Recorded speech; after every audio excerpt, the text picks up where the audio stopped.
À l'hôpital de Pau, le service réanimation a fait partie des premiers à véritablement tenter de limiter son impact sur l'environnement, en triant notamment beaucoup plus efficacement.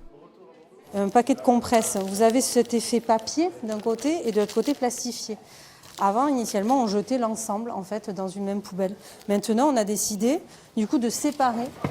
Voilà, vous avez le recyclage de papier carton et la poubelle des ordures ménagères classiques. Dans ce service de 120 personnes, chaque geste compte. En 6 mois à peine, la consommation de gants, par exemple, est passée de 40 000 unités par mois à 20 000. Les résultats sont là. Pour les dasseries, les déchets de soins à risque infectieux, on était sur 3,5 tonnes par an et on a réussi à diminuer à 0,88 tonnes par an, ce qui fait une réduction de 75%.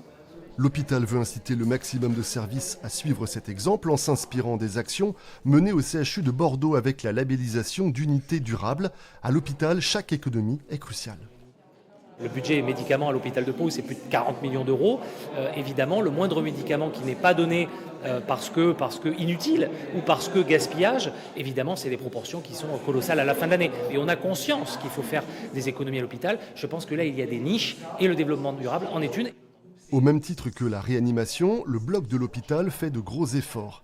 Exemple avec cette filière métaux développée depuis quelques années. Voilà. On récupère ces métaux, ils sont nettoyés, désinfectés, etc. Puis revalorisés chez un ferrailleur.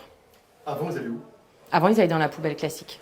Le tri donc, mais également les changements des pratiques comme l'utilisation des gants ou des équipements de protection largement développés au moment du Covid. C'est le retour du bon sens. Il faut réfléchir à ce qu'on fait, mais il faut être à qualité de soins et à sécurité identique. Il ne faut pas réduire la qualité sous prétexte qu'on produit moins de déchets, quoi. Et même au bloc, les évolutions sont importantes. On a supprimé donc 2 gaz extrêmement polluants qui sont des gaz à effet de serre, le protoxyde d'azote et le desflurane. Ça a été complètement supprimé du bloc opératoire. Aujourd'hui en France, le secteur de la santé représente plus de 8% des émissions de gaz à effet de serre.